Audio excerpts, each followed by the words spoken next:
Hello, everyone. Welcome to Designing for Older Generations, which is a talk that will be conducted by Jan Grinshtein. And so to give you some background, Jan is HCI and accessibility certified, and he's also certified in human-centered multidisciplinary HX design. He's also a leader, speaker, and mentor with over 20 years of international industry experience. He spent the first half of his career on the agency side and then moved over to the client side. He's worked with some of the world's largest companies and is currently specializing in early stage startups, UCD processes designing, and design teams building. So with that, I will pass the mic over to Jan to get started. Thank you. I'm very happy to be here. Thank you for inviting and thank you for hosting.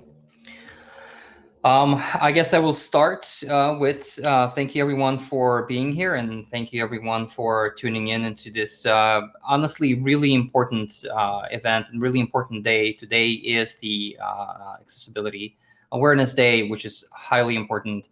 Every product should be accessible to everyone without any exclusions. And today, my specifically conversation will be concentrated on how do we make sure that our products, that every product we design will be accessible by older generations. And with that, I'm going to start with sharing my screen and we'll kick off.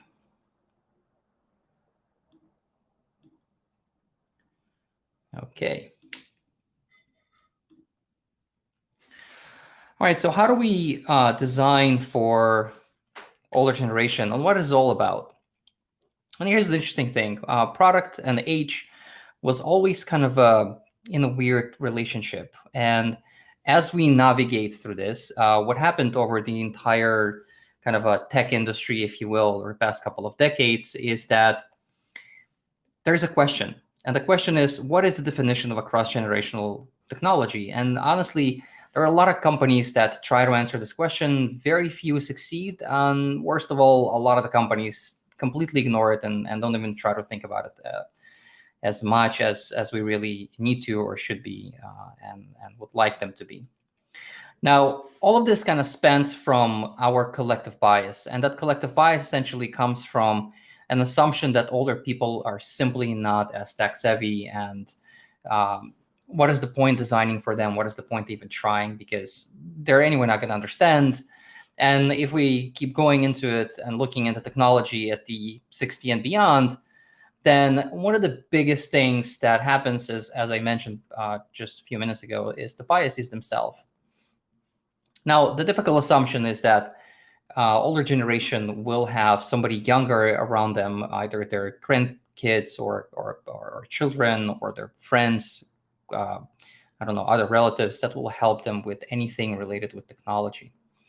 And that assumption goes really deep and spans throughout the entire kind of industry.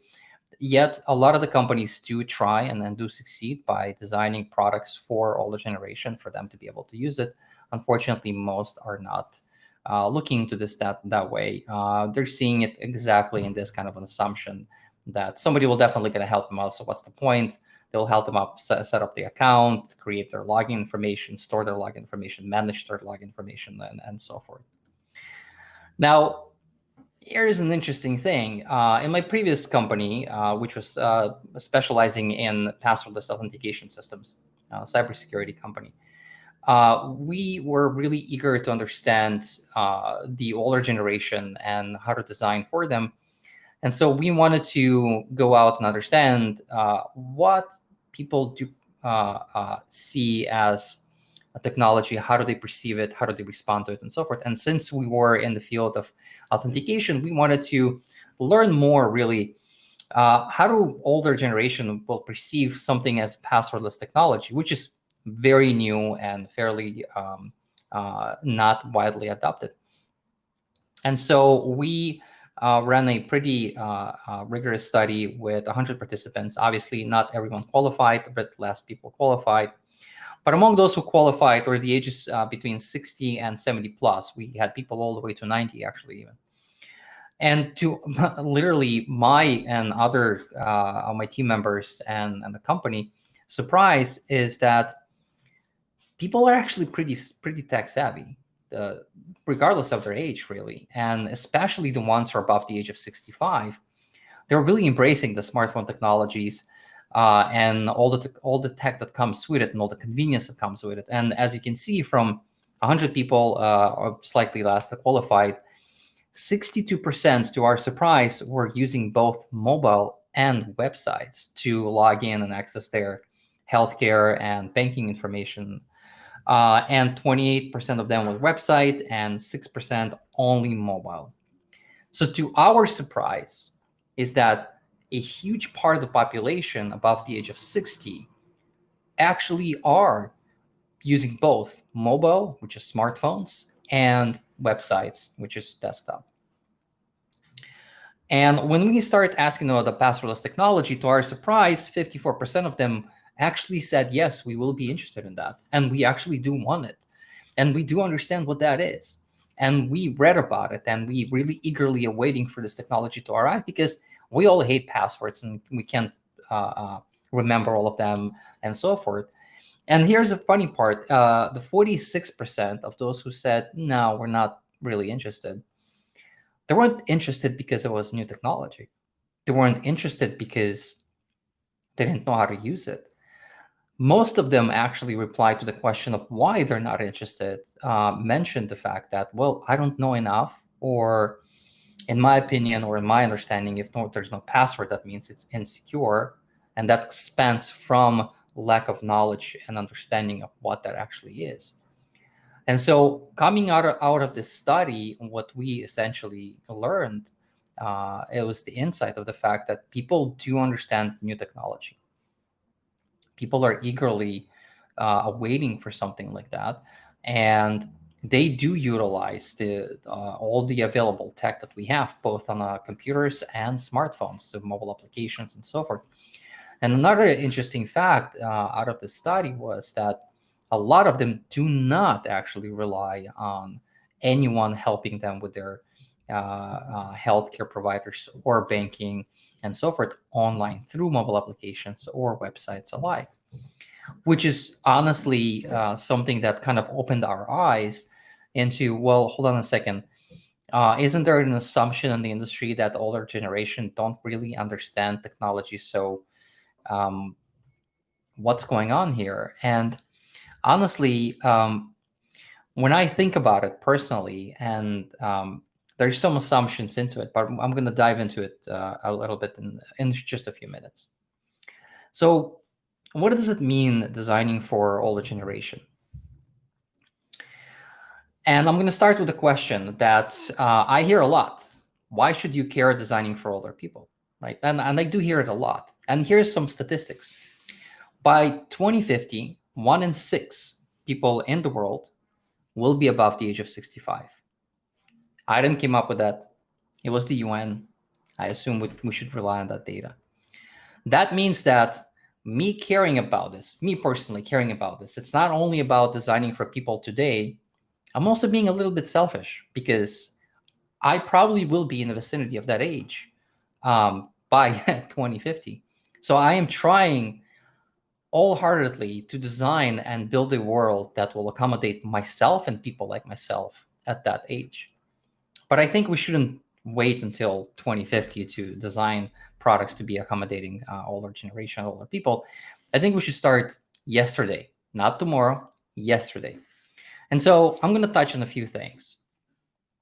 When you hear about the older generation and how to design for them, there are typical things that people do mention, such as, what is the impact? Hearing loss. That means we need to include things like captions. We need to include haptic feedback for the mobile devices in our applications, so they can actually understand what's going on with the application and mobile device without even looking at it. The next one is, of course, the eyesight loss. Of course, we get older, we start wearing glasses, or our vision is not as great anymore. So what do we need to do? Contrast. Something is highly important as contrast, and I see a lot of situations where products literally ignore that. And I have a list of these products that I myself, at my age, not 65 yet, having difficulties looking at these products and reading them. The next thing is larger text, of course, bolder text. Consider that every time you design for anything that anyone will be touching above the ages of even 55, not necessarily 60 or 65, but even 55, you have to be more compassionate towards people that might have a worsened eyesight. So try to, when you think that 12 points of a font is great, probably try to put it at 16 or maybe 18 and even higher, depending on the situation. Bolder text, something reading. People typically have difficulties reading when it's very thin and faint font that a lot of designers like to use because it's elegant, it's simplistic, it's minimal, it's good design. But at the end of the day, if the user can't use it, that's bad design. So don't shy away from bolder text, and make sure the user at the end of the day can actually read what you're trying to tell them. Screen readers, another thing. Some people that get to a point where their eyesight is at such low rate that they really rely on different screen readers. Either it's a built-in into iOS or Android, either it's something on Mac OS or any of the third-party software on Windows. Make sure that the way you design, not only design, but communicate and write those requirements for the engineering for them to build the product so it can be readable by. The next thing is dexterity decline. We all get sometimes and so forth as we get older. And this needs to be taken into account, which means buttons and things like that, especially in a mobile device, a mobile application, has to be larger. I know this minimum standard, I believe iOS is 34 pixels or so by 34 pixels. I'll probably increase it to 45, even 50, if not more, depending on what's your target audience. But if you're trying to accommodate most audiences, keep it around 45, 50. It'll be useful for everyone, trust me. Larger input fields. Another thing that I noticed, a lot of the applications, what they do have on mobile devices is when they need to input a text, just a simple input field on the text or numeric and so forth are pretty small and then pretty hard to tap into. Try to increase it and make it a lot easier for people to tap, even if they have a little bit shaky hands or they don't see well and so forth. It'll be a lot easier for them, and your product will accomplish the task you're trying to accomplish without too much frustration. Larger general targets are always a good idea. Either it's visuals, icons, and so forth. Anything that is tappable that people need to interact with should be a lot larger than you would design for somebody in the ages of 18, 19, and 20. At the same time, you also need to consider that even at those ages, some people might have similar type situations and disabilities where they do require such design for them to be able to use the product. Haptic feedback, I keep coming back to that. Haptic feedback, or how Apple likes to call it haptic feedback, is something that it allows us to communicate different situations with the product, either a success, failure, accomplishment, transition, funding wire in the bank, successfully or not successfully, and so forth, can be utilizing those haptic or haptic feedback when a user themselves can actually feel it in their hand that something happened and was successful or not successful, which is a helpful situation. Voice control. Consider the fact that sometimes people do control their mobile devices through voice, and so your product should be accommodating that if it's not. But these are the standards and these are the basics that people typically cover when they're trying to design for older generation. But what I would like to concentrate is on something that I think has a lot more interesting angle to it, and that is time. Now, why do I talk about time? Time is something that is incredibly important as we age, because as we age, we become a little bit slower. We do things a little bit slower. We walk a little bit slower. We get from point A to point B a little bit slower. We do things a little bit slower, and so forth. And so, one of my personal kind of pet peeves is um, products that don't consider that at all. Now, when you're designing for role generation and considering timing, I want you to consider something as avoid time-sensitive functions. And I'll cover in a little bit as an example. Sometimes functions in different applications are time sensitive, which means if you don't complete certain things in a certain time, it times out, you have to start over. If you don't log into something in a certain specific time, well, you have to do it all over again. Same with adoption times and onboarding processes.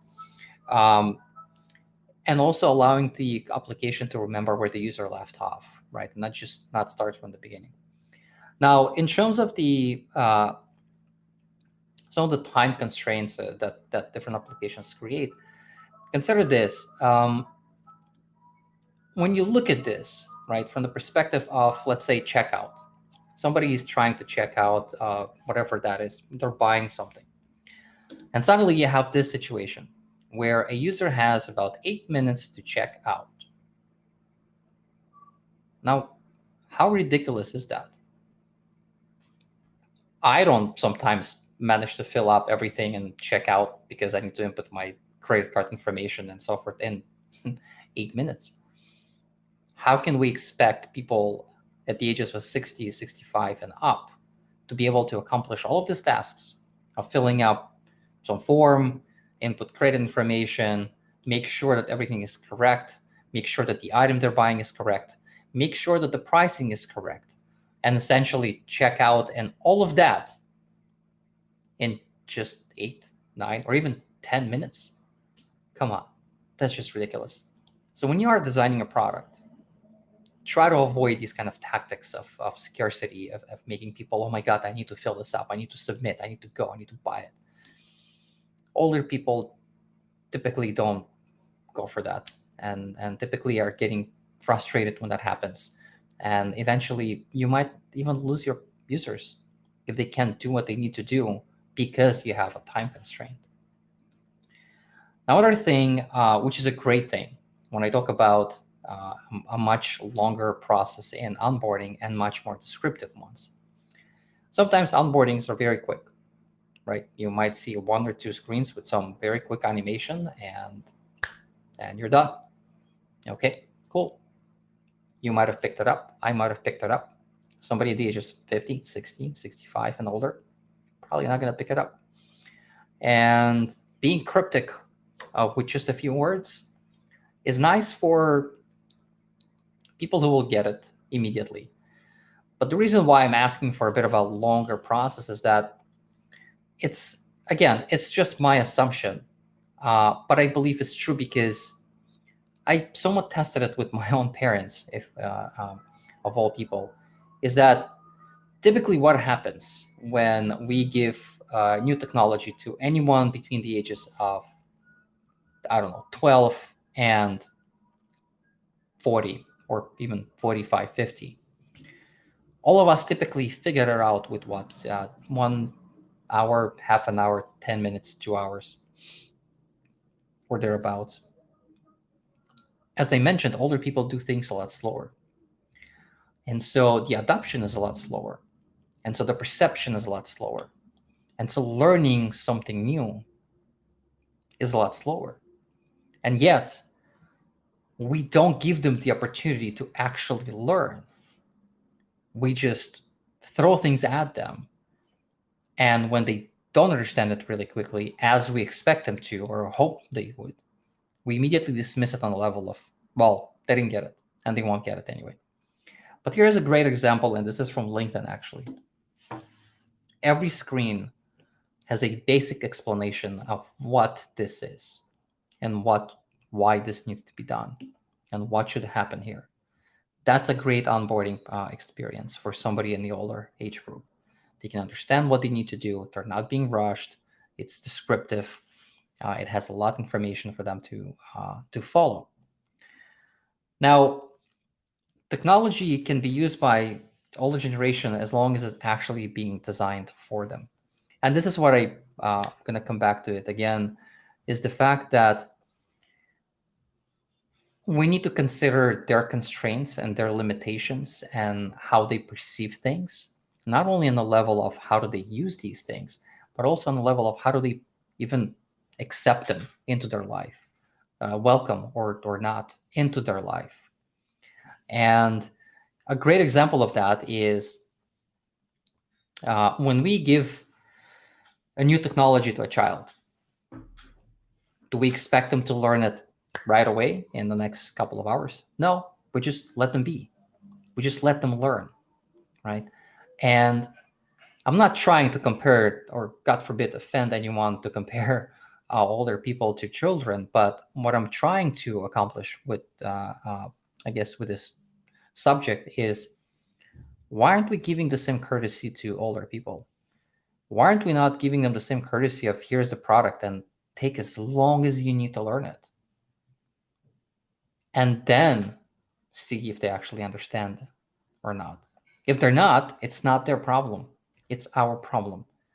One of the things that I always try to communicate to every company I worked with, every company I worked at, the teams that I worked with, the teams that I worked on, and so forth is, if technology fails, it's not the user's problem, it's the technology problem. Because the user is not somebody who needs to understand every single app, every single tech, every single gadget we put out there. It's our job to make sure that every single thing we put out there is actually easily understood, can be learned, can be remembered, and can be used without any issues. And so that's bringing me to this point of this is an actually true story. An iPad 1 and 99-year-old woman. Essentially, her abilities with age completely disappeared or almost disappeared from reading. Her eyesight became so bad that she couldn't read anymore. And luckily, iPad, with the ability to zoom in, to pinch and zoom in, allowed her to read again. That she enjoyed really very much, as she mentioned in this interview. And there is a link for people who want to actually go and visit that, or you can look it up on YouTube. And it's just incredible to see it, right? That she's so embracing that new technology that even most of us, when we got iPad 1, couldn't figure out everything immediately. But because the product was designed in such a way to understand and accommodate people who have a poor eyesight, and allowed them the time to actually learn how to use the product, was actually beneficial. And so what I'm trying to get to is, every single time you work on a product, always consider who's going to be using that product, in what conditions, what situations, with what kind of limitations or disabilities, and always allow them the time. When you allow them time, you will learn a lot more about your own product than you might think. And then always don't forget to research, and always don't forget to test. We at my last company tested with people above the age of 65 all the time, because we wanted to make sure that whatever we're doing can be used not only by 30-year-olds, but also by 70-year-olds as equally, without any problems, and being able to accomplish their tasks without any confusion or any annoyance. On that note, thank you for listening, and thank you for watching. And if there are any questions, I will open up the questions floor right now. Thank you again.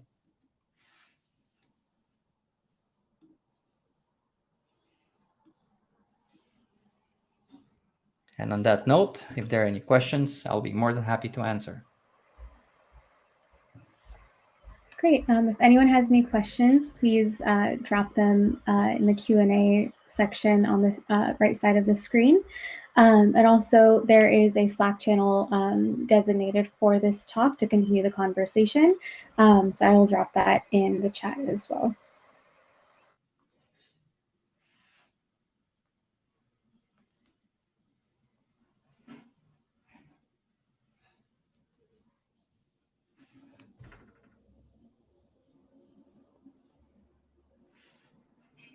Okay.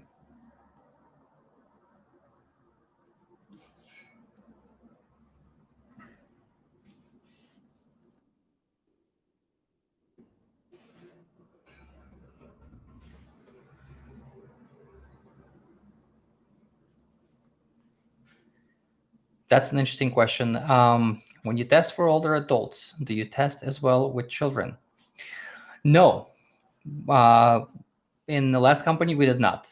And to be honest, I've never had experience testing with children, but I honestly would love to. If I had an opportunity, I would definitely love to test with children.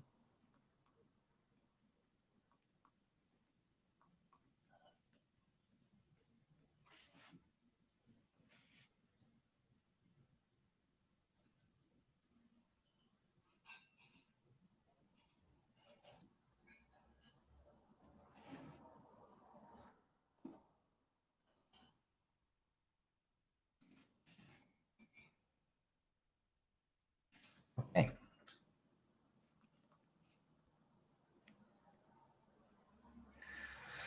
What device did you find that older adults prefer using? Um, if you're asking if it's iOS versus, there's no difference really. We did find that a lot of people that do use the mobile device do prefer it. Um, certain people use desktop not because they actually prefer using desktop, but that's the only device that they have available to them. But we did find people who were using desktop were hoping to have a smartphone at some point and start using that. Believe it or not, funny enough, people at the ages of 70 plus actually really like mobile apps and smartphones. And they really enjoy the ease of access to everything they need to do. It takes them a little bit more time and takes them a little bit longer to navigate and accomplish certain tasks, but they do enjoy it.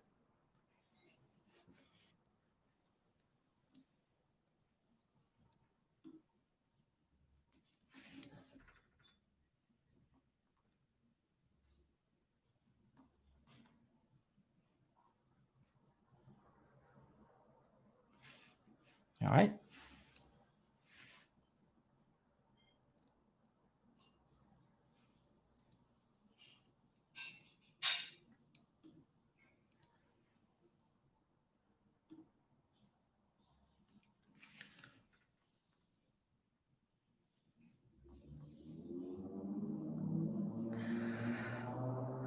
How did I recruit for a previous study for older adults?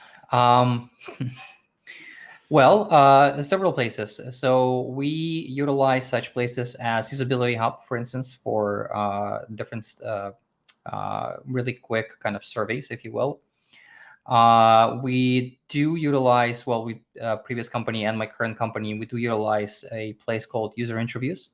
That's a recruitment similar to user testing, if you will, but it's just purely recruitment. And this is where we typically would recruit people before the pandemic. We'll invite them to our office, my previous company's office, and conduct the testing with them.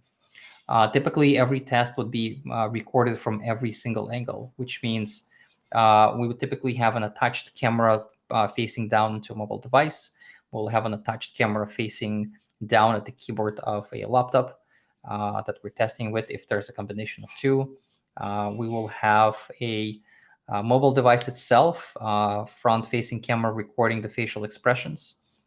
We will have the actual prototype or an actual application being recorded through a service called Lookback to make sure and see where they actually tap on the app. And of course, the front-facing camera on the computer to record people's facial expression, and of course, the voice itself as well. So we essentially used to create this kind of a 360 view of people when they use our products to make sure that we not only see where they tap or how do they scroll through the application, but essentially understanding better their facial expression. Are they seemed surprised or not? Their voice and how they how do they express the words that they're saying? Are they seemed annoyed, or are they seemed frustrated or happy or delighted, and so forth?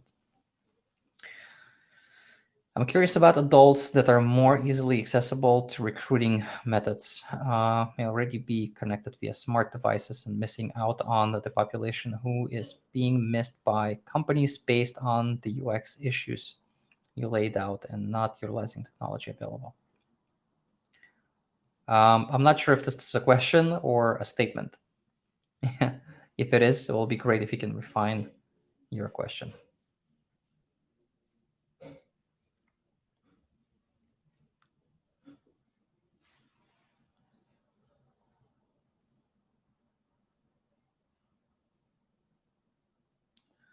Sorry, follow up to my question earlier.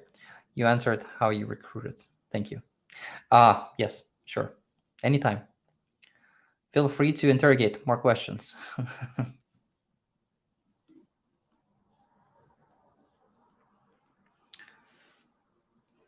Do you find a difference between the design of technology and a more inclusive way for older adults between different countries? I might struggle answer that one because I'm originally not from the United States. And when I lived in Israel and worked in Israel, for instance, I'm from Israel originally. I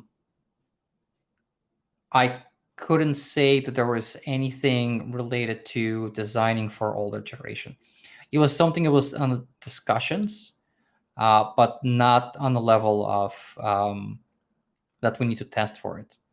And again, my first part of my career was an agency side, and so it wasn't as concentrated on older adults. It's when I shifted to the startup and tech industry client side, when I started working more deeply on products, because typically when you're in an agency, you don't have the time to spend 3, 4, 5, 6 months on a single product. But when I shifted to a single product type environment, that's when I started being more concentrated on how do I design and how do I make sure that whatever we design as a company will be able to be used by not only the people that we think should be buying this product, but outside people as well. It's one of the conversations or I guess topics that I like to cover and talk about, which is HX versus UX.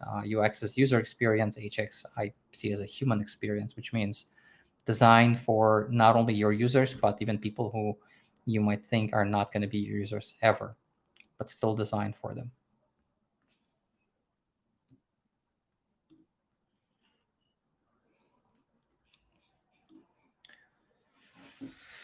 Any more questions? Shy audience?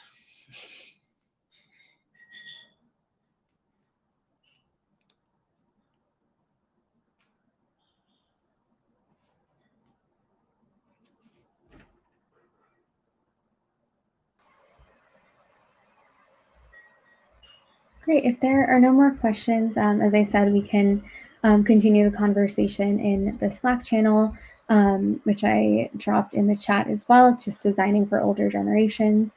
So you can join that and drop in any questions or thoughts you have from the talk. All right. Well, thank you everyone who tuned in.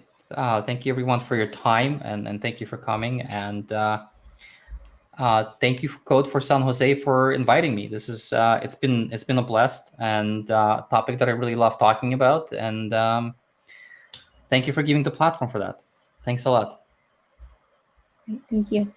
Have a great and enjoyable day, evening, morning for everyone.